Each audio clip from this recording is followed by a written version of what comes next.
Vamos lá, então. Cadê o César? Oi, tio.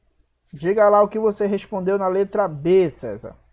Eu coloquei, defende que o Estado deve preservar a liberdade do indivíduo de escolha dos representantes do povo, igualdade dos indivíduos perante a eliminação de privilégios. Certo. Também teve aquela questão de divisão dos poderes, que a gente viu que faz parte também dessa ideia de liberalismo político, né? Poder dividido em legislativo, executivo e judiciário. Beleza? Então vamos para a letra C, de coisa horrível. Livre concorrência. Alguém aí para falar de livre concorrência? O que seria essa livre concorrência? Os que já falaram, podem falar, né, professor? De Não. preferência os que fizeram e ainda não responderam. Tem muitos aí. Bora lá, alguém, senão eu vou pro próximo nome aqui. Vou chamar aqui. O César já falou. O Robert já falou. Foi a Maria Eduarda, foi que falou? Respondeu ainda agora? Sim, foi. Maria Eduarda já falou. O Thiago, foi o Thiago, né? Que é o Porco-Aranha? Não é o Thiago? Se ele falou ainda agora. Então vamos lá. Pro próximo da lista, para responder. Eduardo. Eu. Diga lá, tio, o que você botou nessa questão? Olha, tio, eu botei que a livre concorrência é um princípio constitucional, previsto no artigo 170 da Constituição Federal.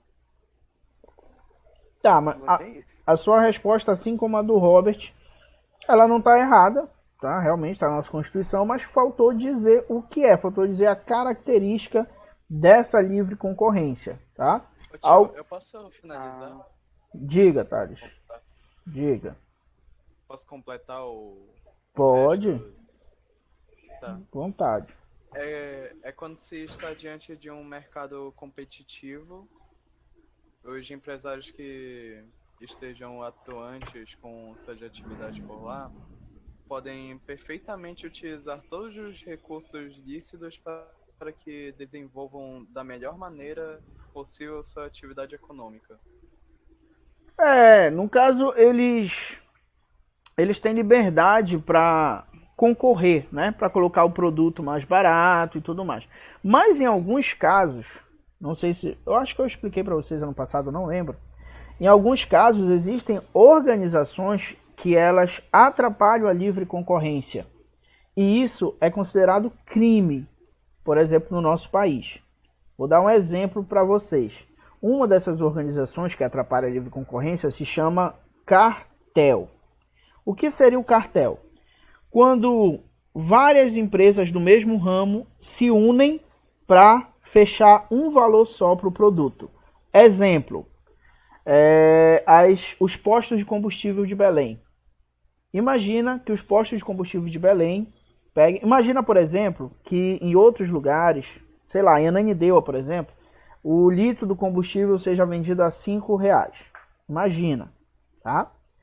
Num cartel, os donos dos postos de Belém se reuniriam para fechar só um valor para vender o combustível. Aí vamos supor que esse valor geralmente ele é superfaturado. Vamos supor que eles, vamos vender a 10. E aí eles colocam o valor do combustível a 10, sendo que tu sabe que o valor real aqui do lado, em Ananindeua, é 5. Mas eles fecham a 10. Por que eles atrapalham a livre concorrência? Porque não adianta, em Belém, dentro de Belém, tu pode procurar, tu pode andar para cima e para baixo, que tu só vai conseguir comprar a R$10. E isso lesa o consumidor. Porque eles não te dão escolha de procurar um lugar mais barato, porque eles, de forma, sei lá, a querer ganhar mais, fizeram essa organização. Então, no Brasil, o cartel, ele é proibido, tá? Tio, mas eu vi 2 postos que o preço, a diferença era de 2, 3 centavos. Esse é o que a gente chama de novo cartel, né? Às vezes eles se organizam para ali meio que taxar um valor e cada um faz uma diferença de centavos e tudo mais, tá? Lembrando, tá, gente? Lembrando, Ah, tio, mas eu reparei que geralmente os combustíveis eles estão ali pelo mesmo preço. Mas se for o preço de mercado, tudo bem. O problema é quando eles elevam muito o preço e ficam todos iguais, entenderam? Ou não? Entendi. Você não pode dizer, ah, tio, então em Belém tem um cartel, porque os combustíveis eles realmente só mudam um centavinho de um lugar para o outro. Mas se tiver no valor de mercado, tá ok. Eles estão obedecendo o mercado. O negócio é se eles se juntarem para tirar o nosso poder de escolha e a gente acabar pagando muito caro por um produto que não é aquele valor e pagando caro porque eles decidiram se reunir. Beleza? Então, basicamente, o princípio aí da livre concorrência, né? Eu acho que é livre concorrência, né? A questão. Deixa eu ver aqui. Livre comércio. Do livre comércio é essa liberdade de você poder competir, desde que você tenha condições de competir. Né? E aí você pode baixar seu preço, aumentar. Como a gente viu na última aula, quem é o maior beneficiado com isso? Nós, consumidores. Tá? Porque aí a gente tem o poder de escolher onde nós vamos consumir de forma mais barata ou não. Próxima questão, letra D, de doido. Lei de oferta e de procura. Essa aqui é muito importante, tá, gente? Porque basicamente é isso que rege a economia de um país liberal. Tá? Alguém que possa explicar? Deixa eu olhar aqui quem ainda não falou nada. Tem o Iago. Tem o Michel. Tem só o Iago e o Michel. Bora lá, vocês dois? Deixa eu falar logo então, tio. Diga lá, Iago. A lei da oferta e da procura busca estabilidade à procura e à oferta em um determinado bem ou serviço. Foi certo que eu coloquei, tio. Certo. Bora ver o do Michel para depois a gente entrar na explicação. Fala lá, Michel, qual foi a tua resposta? Tá. Olha só, não tenho certeza se tá certo, mas ok. No caso, vender mais caro para ter mais clientes com uma maior qualidade. Você pode repetir, Michel, que tem um gato miando aí, então. Ah, sim, calma aí, é o meu irmão aqui do lado que tá fazendo barulho. The Voice é mais tarde, fala pra ele. O The Voice é mais tarde, fala pra ele. Eu sei disso. Diga lá, Já Michel. acabou o vídeo, Diga lá, o que foi que você botou? No caso, vender mais caro para atrair mais clientes. Quer dizer, mais caro não, mais barato. É ter cliente com uma maior qualidade de produto. Certo. A lei da oferta e da procura, gente, tem a ver com a quantidade do produto que está sendo oferecido, quantidade de produto no mercado e a quantidade de pessoas que quer comprar aquele produto. Como nós vimos na última aula, quanto maior a quantidade, o produto tende a ser mais barato. Quanto menor é a quantidade, se a procura for grande, o produto tende a ser mais caro. É por isso, às vezes, você pensa assim, quero ver quem de vocês em algum momento já pensou isso. O Brasil, vamos supor, está em crise econômica. Já atravessamos vários momentos de crise econômica. E o dinheiro é produzido no país, é aqui no Brasil. Vocês nunca pensaram assim, poxa, por que não produzem dinheiro para a gente sair da crise econômica, né? Porque tendo mais dinheiro, a gente sai da crise, né? Por que a gente tem uma dívida externa de não sei quantos bilhões? Pô, por que a gente não produz esse dinheiro aqui e paga logo isso? Vocês nunca pensaram nisso? Já pensei. É esse o grande problema, gente. Se o país chega a fabricar muito dinheiro, isso vai estourar nossa inflação. E esse dinheiro fica, na verdade, desvalorizado. A gente piora, na verdade, a economia se a gente fizer isso. Como é que é? Repete. Se o Banco Central do Brasil decidir sair fabricando dinheiro de forma desordenada, descontrolada, isso vai fazer nossa moeda desvalorizar. O que faz uma coisa, gente, ser valorizada ou não, basicamente, é a quantidade dela no mercado. Então, se o Brasil está cheio de dinheiro sendo produzido, tem dinheiro para tudo que é canto, a gente entra num período de hiperinflação. Inflação. Tá? ocorre um desnivelamento da nossa balança comercial. E aí a gente acaba piorando ainda mais a crise econômica. Te piora em vez de melhorar. Quando a gente falou, vou te dar um exemplo disso. Quando a gente falou de Revolução Francesa, lá no 8º ano, eu te disse que acontecia o seguinte. Eles estavam numa crise tão feia de falta de alimentos, que o camarada, às vezes, para comprar um pão, ele precisava levar um carrinho de mão cheio de moeda. Tu lembra disso? Sim. Sim, claro. Isso é a hiperinflação. Em pouca quantidade e o dinheiro passa a valer menos. Não é que ele passe a valer menos, tá? O poder de compra é menor. Por exemplo,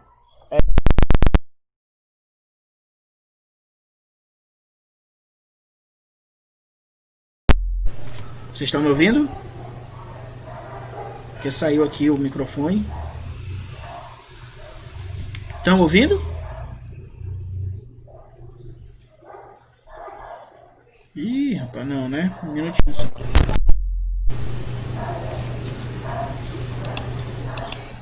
Vocês estão me ouvindo?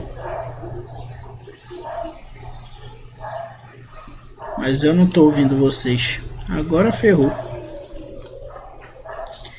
Se vocês estiverem me ouvindo, coloquem no chat aí, só para eu saber.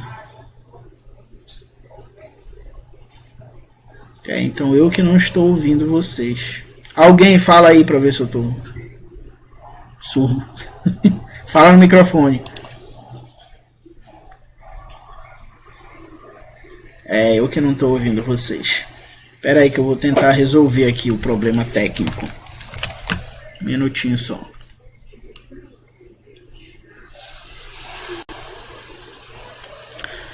Vamos fazer o seguinte, pessoal. Sai todo mundo. Aí eu vou fechar aqui, porque eu vou precisar atualizar de qualquer jeito. Sai todo mundo, aí eu vou fechar. E aí eu vou entrar de novo. E aí vocês... Não, já apertei. Já desliguei o microfone, já liguei de novo. E eu continuo sem ouvir. Vocês me ouvem, mas eu não escuto vocês. Entendeu? Esse que é o problema. E eu tô com medo de atualizar e depois eu não conseguir voltar. Mas bora lá, né? Vamos lá. Seja o que Deus quiser. Eu vou atualizar aqui. Se vocês não me ouvirem mais, aí vocês saem.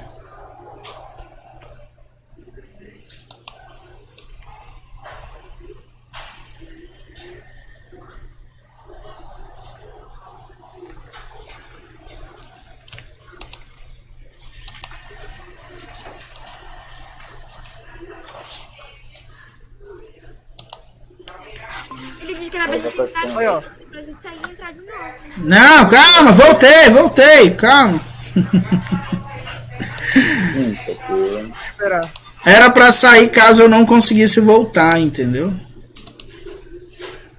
Harry Potter. Mas aí eu consegui. E aí, estão me ouvindo agora? Estão me ouvindo agora? Tô. Beleza, eu também estou ouvindo Continuava vocês. ouvindo desde o começo, professor. Certo. Não, quem não estava escutando era eu, é porque eu esbarrei aqui no microfone, aí ele... No microfone não, no fone, aí desplugou, e aí depois eu não ouvia vocês, mas vocês me ouviam. Então, Compreendo. vamos lá. Sim, entenderam a questão do porquê porque fabricar dinheiro não é uma boa ideia, né? Para tirar um país da crise. Beleza. Quanto maior a quantidade de dinheiro, mais desvalorizado ele fica. Eles produzem, tá? Eles fabricam dinheiro, obviamente. Só que tudo de forma controlada, tá? Diga, tio. O que é mais valorizado, o iene ou o dólar? Muita gente afirma que é o dólar. Só que o iene, de vez em quando, ele tá valendo mais de R$1.000. O iene, ele é do Japão, né? Não é do Japão? Sim, Iene. Japão. Tio, pelo que eu conheço, as moedas mais fortes que nós temos é o dólar norte-americano, tá? Porque tem o dólar canadense também. E tem o dólar franco-suíço. Então, o dólar norte-americano, A libra esterlina, que é da Inglaterra, da Grã-Bretanha. Conheço ela. O euro, que é da União Europeia, né? E tem mais um que eu não estou lembrando agora. É o dólar canadense. É o dólar americano, o dólar canadense, a libra esterlina e o euro. O ien, eu acho que ele está abaixo desses. O que eu vejo que de vez em quando está bem mais valorizado do que o dólar, chega a ser o euro. Tá? São as 4 moedas mais fortes, né, do que nós temos na economia. Então esse é o que eu falei ainda há pouco para vocês. Eu falei na última aula para vocês. Às vezes a gente vê lá, né, o dólar tá lá em cima. Nossa, um dólar vale R$5 e pouco e tal. Isso é bom ou é ruim? Gente, não é bom que o dólar esteja tão alto. Mas também não pensem que, e se o real ficasse mais valorizado que o dólar? Não pense que isso também ia ser bom, porque não ia. Como assim, tio? Agora eu buguei, não entendi. Né? Eu sempre pensei que se o real fosse mais valorizado que o dólar, a gente estaria bem pra caramba. Não é assim, sabe por quê?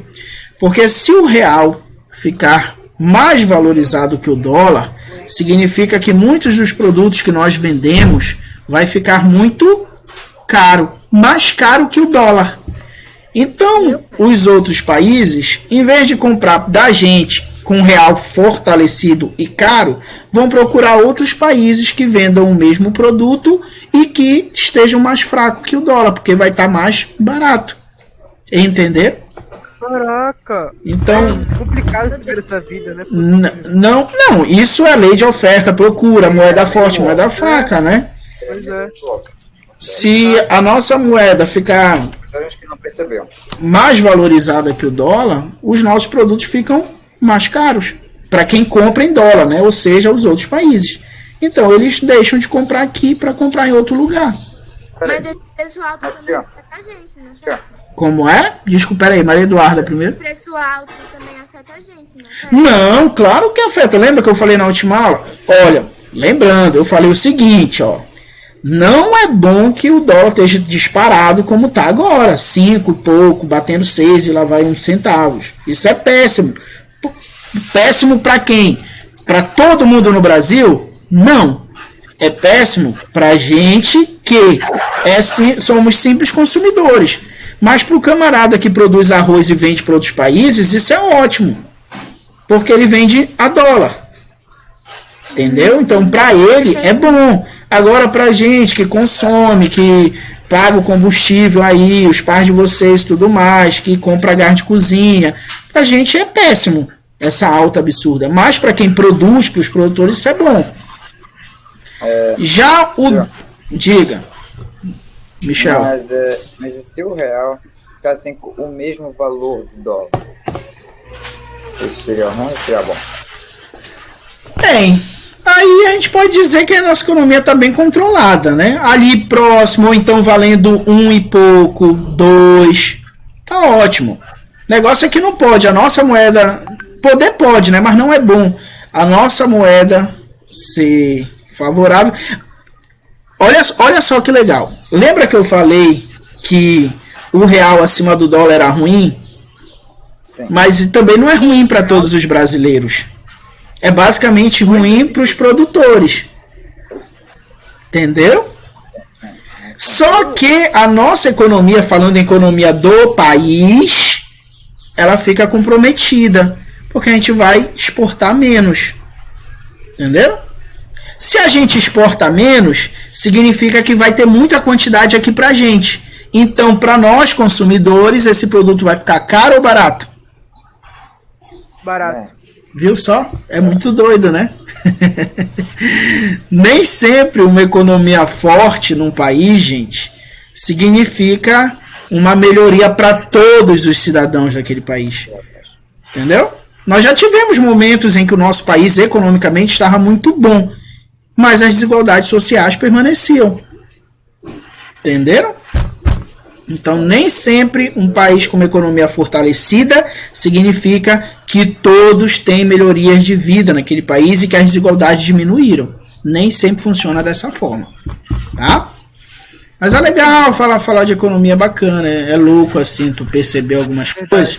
Quando tu olhar no jornal falando sobre o dólar, ou alta ou baixa, tu já vai entender um pouco melhor o que é que aquele camarada tá tentando dizer ali. Tá? Alguma dúvida, queridos? Não. Alguma pergunta sobre o que nós debatemos hoje? Não. Então, ó, na aula de hoje, a gente fez um resuminho sobre o que nós havíamos falado na última aula, sobre lei de oferta e procura, sobre lei de mercado, sobre o que é liberalismo econômico, o que é liberalismo político.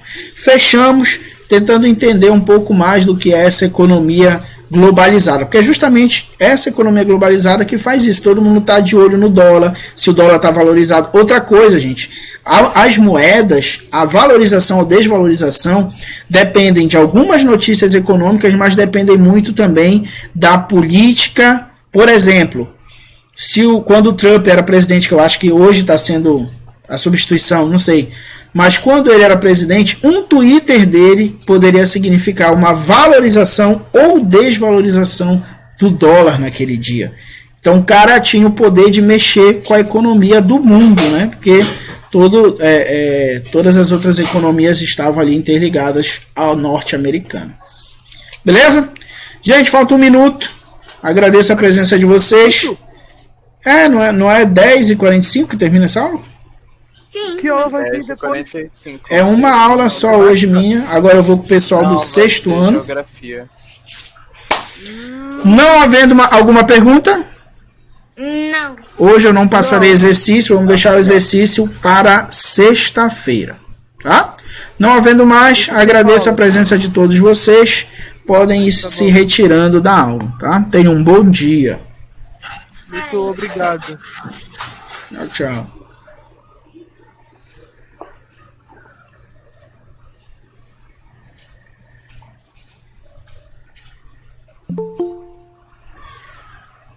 Bom dia, tio. Bom dia, tia. Até a próxima aula.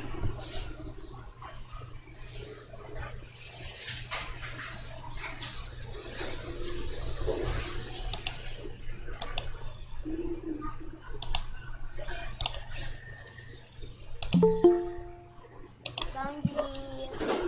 Bom dia, bom dia. Bom